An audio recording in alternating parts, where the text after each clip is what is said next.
Hi, Pastor John. My name Hi. is Chris. Hi, Chris. I know that you have spent a large portion of your ministry and even your life to training men for the ministry. I think the building right to my left is a testament of that. So I have a two-part question for you.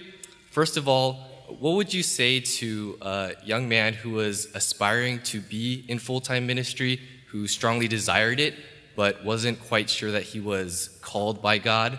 And secondly, what are some major pitfalls that that same young man should be looking out for? Sure, I think I know who that young man is. That's wonderful, Chris. Look, you're in the same place everybody's in. I never had an epiphany. An angel never showed up. I never heard a voice out of heaven. When I looked at my own life and said, what do I want to do? There were no supernatural events. There were no supernatural events. All I could look at was a desire. And I think that fits perfectly the New Testament pattern. 1 Timothy 3, if a man desires the office of an overseer or pastor, he desires a noble work. The assumption there is that this is the normal way that God indicates the calling, through desire. Through desire.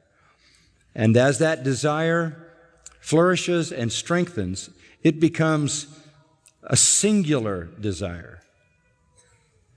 All I can tell you is there were times in my life when I thought I would be a preacher.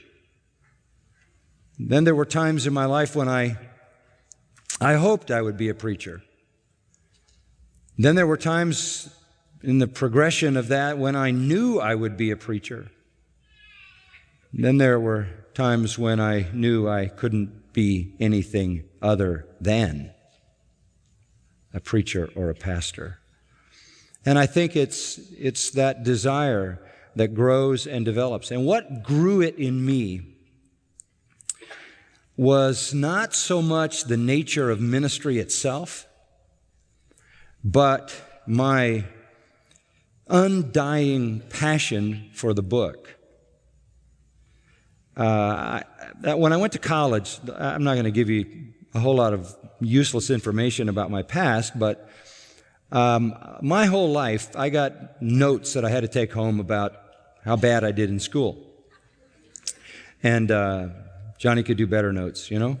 My mother was always saying to me, we know you can do better, we know you can do better. And I was always trying to convince her, no, this is it, I'm maxed out.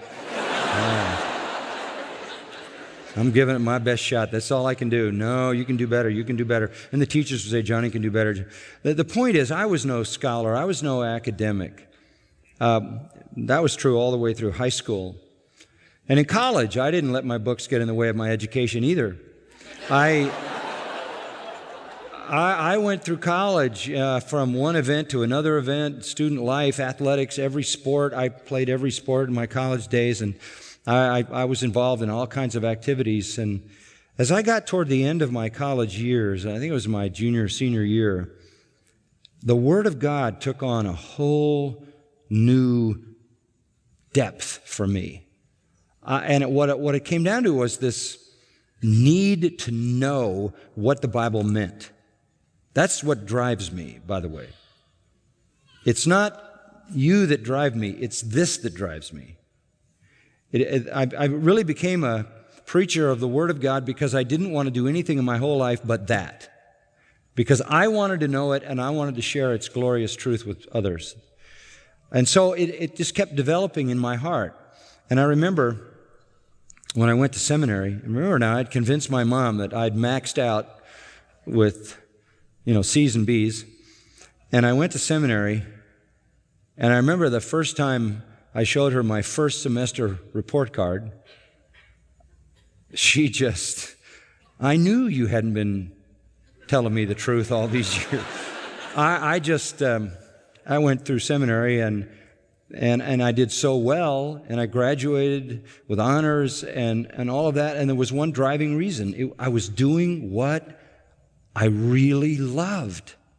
And the passion was there. So The other components of that, the desire, the growing, explosive desire in your heart that eliminates anything else.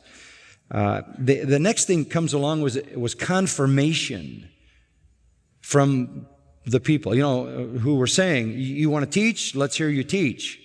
And that's fine as far as it goes. But if you say, I'm called to teach, and you teach, and everybody says, oh, no, you're not. Maybe you ought to think about that. But where there's affirmation of your giftedness and where there's confirmation by the leadership of the church that your character and your giftedness fits this, so you have the laying on of the hands like in the case of Timothy.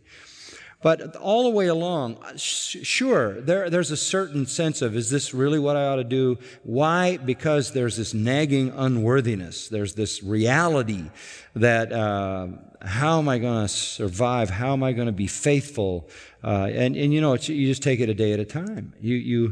And I will tell you that it is the greatest joy. It continues to be the greatest joy of my life, but it continues also to be more important than it's ever been in the past. It's a growing joy that I have. So there is a certain sense in which it's a flourishing, developing desire. Eventually you can't do anything but that, because that begins to completely capture your heart.